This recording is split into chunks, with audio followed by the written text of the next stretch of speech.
Hey there guys, welcome back to another sports stuff video. Today, we'll be talking about the Miami Dolphins and their offseason plan I have laid out for them. So, if you guys enjoy, please leave a like, comment, subscribe, hit notification to be notified when I post next, and when the next video comes out in this amazing series I've been doing.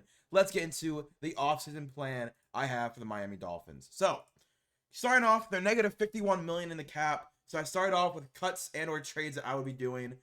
First cut I'm gonna be doing is gonna be Emmanuel Ogbah. He had 4 tackles, 6 sacks, a forced fumble, and 9 stops this past season. Right now, he's just a rotational edge rusher, interior pass rusher as well. That's being paid a lot of money for a non-starter. You can get similar production from a guy on a rookie contract, or maybe a culmination of 2 guys on rookie contracts. A restructure does open up $6 million, so I think that's intriguing if you want to keep Emmanuel Ogbah. But if you want to save more money, you can save $16 million cutting him.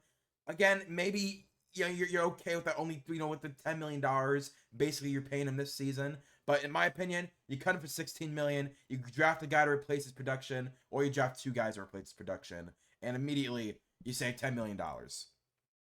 Then in restructures, so as you guys know, in all my restructures I do, is this guy going to be on the team in 2 years? And all these guys I don't see getting cut anytime soon. Tyreek Hill, restructure for $12.5 million. Jalen Ramsey, restructure for 18. Bradley Chubb, I restructured for 14. Xavier Howard, I restructured for 13. And Teron Armstead, I restructured for 8. Open up $65.5 million in restructured money. So now I have $30 million in positive money to re-sign people. Now, the issue with the Miami Dolphins, there's 2 ways I see this offseason that could go. I see 2 ways this offseason could go. You either sign Christian Wilkins and you let your offensive lineman free agency go, or you sign your offensive line free agents and you let Christian Wilkins go.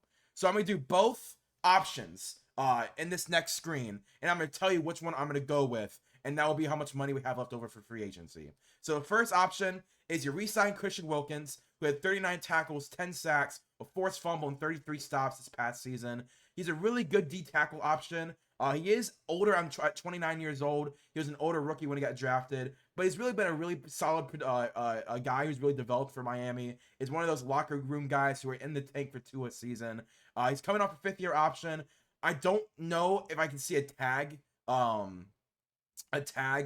plays on a tag. If you tag Christian Wilkins, it's to give you more time to sign an extension. The 2 sides right now aren't close to an extension, so maybe a tag and trade is possible. But if I'm the GM of the Miami Dolphins and I want to keep Christian Wilkins, I'm gonna sign to an extension. So with this contract extension, it kind of works out like Myles Garrett and Deron Payne's contract, where the first year is minimum salary, high guaranteed money, high bonuses. The signing bonus is $25 million.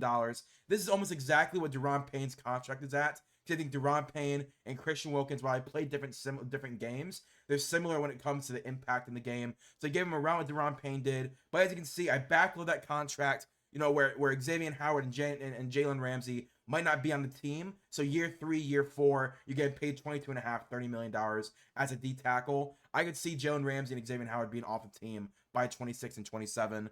It comes out to a 4-year, $88 million deal, $51 million guaranteed. That's 58% guaranteed. Maybe you could add more void years and push that contract out. But that's the Christian Wilkins option. So you pay one player $11 million in cap space this season to re-sign him. Or, and then that would then leave you $19 million to go into free agency. Or you can re-sign Connor Williams, your starting center, who is one of the best centers in football, who had an 87 PFF grade, 72 pass blocking, 91 run blocking, 7 penalties, and only allowed 1 sack. He was probably one of the most dominant run blockers in the NFL this past season.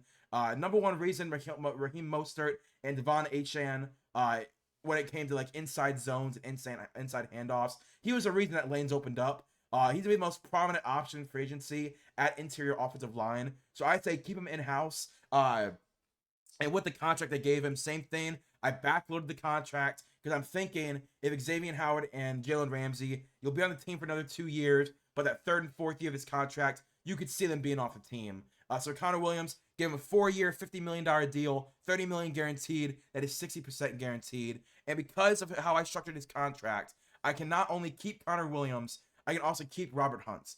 77 PFF grade, 75 pass blocking, 76 run blocking. Really good starting guard. 2 penalties, 1 sack allowed. When he was first drafted, he was getting benched, and he was there was rumors that they were gonna trade him, they were gonna cut him. but he turned to a really good starting guard for them in the last 2 years since Raheem Mostert, since Frank Smith and Mike McDaniel came in. Robert Hunt has really turned it around. He's a crucial part of their run game, and he's a positive pass blocker. So with Robert Hunt, because the way we structured Connor Williams' contract to only be $2 million and $7 million cap hit this year, next year, I re-signed Robert Hunt for a let me get the number, for a 3-year, $33 million deal, $17 million guaranteed. That's 51% guaranteed with 2 void years. So he never goes over $13.5 million, which I think is the high end of what he could make this year. I think more around $11 to $10 million is what he's going to get in free agency. So stay in Miami. You get that money. And because of the way that you structured Connor Williams, your guy, the culmination of Robert Hunt and Connor Williams is the same amount of money as Christian Wilkins. In fact, you actually get $5 million more in free agency. So what I decided to do, I went with the offensive line. I let Christian Wilkins walk. It's gonna suck, I understand, but I think you can get a 3rd-round comp pick when it comes to when he signs to another team. I think you can get a 3rd-round comp pick for the contract he'll sign elsewhere. I think that's more valuable to have this offense continue its dominance and draft defense well in draft, and also sign good free agents. So I went with sticking with the offensive line and $24.5 million in free agency. The first sign I'm gonna be doing is Chuck Clark from the New York Jets. In 2023, he did not play towards ACL in training camp, so he did not play this past year with the Jets. But in 2022 with the Ravens, he had 70 tackles, 19 stops, a 77 run defender. He's a plus run defender. He's a solid vet option at free safety. You also have Javon Holland at strong safety, so I think you can have Chuck Clark at free safety, keep Javon Holland at strong safety. He's coming off a torn ACL, so I don't think he's gonna be too expensive. I don't think it's gonna be hard to get him. Don't know how many teams are gonna want a older veteran who's coming off a torn ACL at safety. You can bounce back, sign a bigger deal elsewhere next offseason, but you can bet on him being healthy week 1, and we've seen him be really good in the NFL before. I think they can really benefit from having Chuck Clark. Hopefully bounce back to at least like a B+ version of what he was when he was healthy. Sign him to a 1-year, $1.7 million deal. Next time we'll be doing is Randy Gregory from the 49ers. He had 11 tackles, 4 sacks, and 11 stops this past season. He's in the decline of his career for sure. He signed that big deal with the Denver Broncos. Never really panned out. Ends up on the 49ers. Plays really good solid minutes in rotation. So I definitely think he's more of a depth piece than a starter. But it's a depth piece that you can rely on. Because he's played in a lot of big games in his career. He's now played in back-to-back. No, that's not what I'm thinking of. He's played in a lot of big games. Yes, obviously, most recently he was in the Super Bowl, and he actually, I believe, got a sack in the Super Bowl. But he's a good quality rotation edge. I think you can get him for really cheap. Your pass rushers keep getting hurt as well. Both Bradley Chubb and Jalen Phillips tore their ACLs to the point where you're signing guys off the street to start for you a playoff game.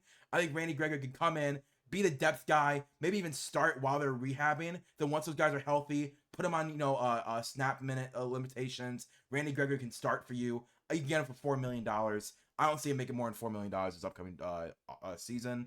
Another guy who's coming back from a torn ACL, Emmanuel Mosley. He actually tore him in back-to-back seasons. But he was playing really well in 2022 before he got injured with the Detroit Lions. Former UDFA has earned a spot in the NFL. He's only 27 years old. I think that Emmanuel Mosley has a spot in the NFL once he comes back fully healthy. And I think, this secondary is good enough where you don't need him to be back week 5, week 6. You can let him recover. Maybe week 13, week 14, week 15, you slowly ease him back into playing NFL football, and then he can come back fully healthy for the playoffs, and you can have a really good trio of corners. Honestly, you have Kadir Kohu, who's their slot corner. He's really good, but having a depth piece in Emmanuel Mosley, who, again, in 2022 was probably playing some of the best football of his life, then unfortunately tore the ACL, tore it then in training camp, the other leg.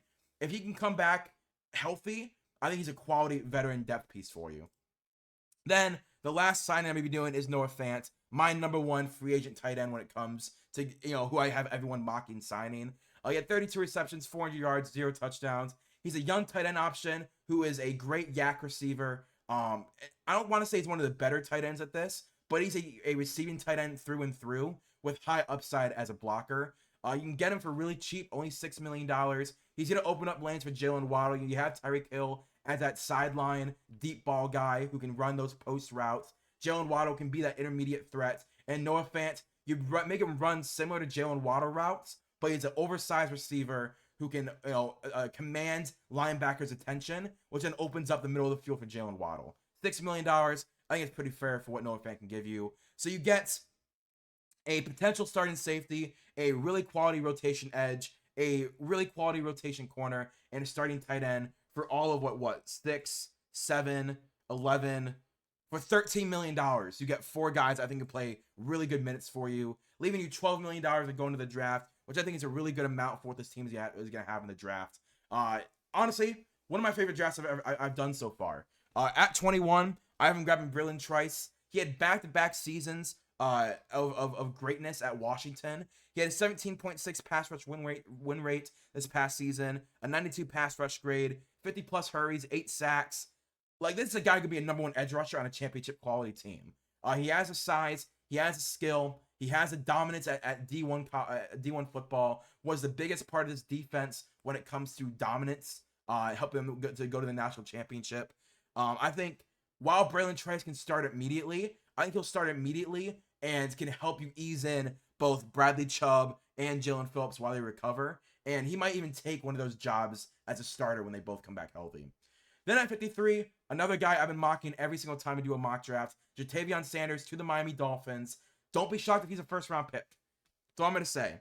He's my prime Miami pick. I wouldn't be shocked if Miami trades back up into the first round, or they trade back in the first round and grab Ja'Tavion Sanders. He's a great yard after the catch receiver, tight ends. He has an upside as a blocker as well. He's closer to Brock Bowers than he is further away. He's closer to 1 than he is to 3. Like, Brock Bowers, tight end number 1 for sure. But Ja'Tavion Sanders is way closer to number 1 than he is to number 3. And that number 3 is a Cade Stover. Like, he's way better than that. I think there is a place for him in the first round, but I think it'd be one of those teams that either trade back and settle or trade up and want that 5th-year option.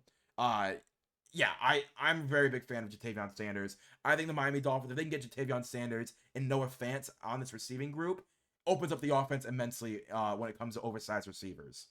Then at 158, I obviously don't have a pick in the 3rd or the 4th round. I grabbed Javon Foster from Missouri. Let me get to my notes about him.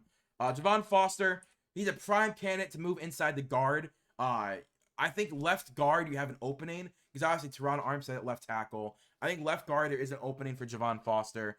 He's 6'5", 319. He was a really good tackle in Missouri, so I wouldn't be shocked if he wants to stay at tackle and develop in the NFL as a tackle, and maybe he's your future starter at left tackle. But he has smaller arms, he has a smaller frame, smaller size, so I think he would be really good at left guard, but I think he'd probably want to stay at left tackle for that left tackle money. But if it means starting in the NFL, I think you can move him to left guard and have a really good run blocker, a really good pass blocker in the 5th round. Then at 186, I grabbed Steel Chambers. Again, another linebacker that I'm not against, but I'm not high on. He's been big for OSU the last 3 years, over 160 tackles the last 3 years. I think he's one of those guys that can come in, give quality minutes, give quality snap count, and then, clock out. Like, I know these are all Pro Bowl in the future, but I think he can be one of those guys that bounces around the league and gets to be a quality coverage linebacker. He has a deficiency in the run game, but I think as a pure coverage linebacker, Steel Chambers is a solid guy in the NFL that could have a 6, 7, 8 year career as a guy who bounces around and really like dominates at his craft, right? The rotation coverage guy on 3rd and 4th down. Then at 199, I grabbed Bryson Nesbitt, another one of my guys that I'm a really big fan of as a big body, deep threat wide receiver. He's probably my number 1 sleeper in the 6th round at wide receiver. It'd be great big body deep threat to pair Jalen Waddle and Jalen Waddle and Tyreek Hill. Bryson Nesbitt is very fast, but I think he uses his body and his height and his dominance to get those balls more. Like, he's definitely more of a jump ball 50-50 guy, but he uses his speed to get separation, then do the big body catch. He made most of every target at North Carolina. I think he's going to go higher in the 6th round, but if I find out he goes in the 6th round, he's my guy that I think could boom year 1, right? Like, Parker Washington was my guy last year. I thought he was more of a 4th round pick. I think it went in the 6th round, even though I thought I had a 4th round grade on him, and he was great for the Jacksonville Jaguars late season. Then at 242, I grabbed Eric Gentry from USC, another prime candidate to move positions like Javon Foster. I see a lot of DJ Wanham and Eric Gentry, more at 3-4 outside linebacker pass rusher than a stand-up linebacker. He's 6'6", 215, pretty good frame, not a good coverage guy, but when it comes to blitzing, he is really good. So I think instead of being a inside linebacker when it comes to coverage, I think you move him out to 3-4 outside linebacker and you make him just rush the passer, right? This is a team that needs a lot of pass rush help, whether it's injuries or just bad play. They need more help getting to the quarterback. I think Eric Gentry and Braylon Trace could be that solution year one while there's a replacement of the guys who are injured. But if you guys enjoy, please leave a like, comment, subscribe. Obviously, I didn't do an extension for Tua. I don't know if that's going to happen this offseason. I think I'd rather wait one more season. And if I need to tag him, I tag him. But if you guys enjoy, please leave a like, comment, subscribe. Let me know what video you guys want to see next. I'm currently doing a sleepers draft, a sleepers video where like it's guys in the day 3 that I think could be quality rotation guys or quality starters in their career that are not being talked about enough. But if you guys enjoy, I'll see you guys later. Peace and bye.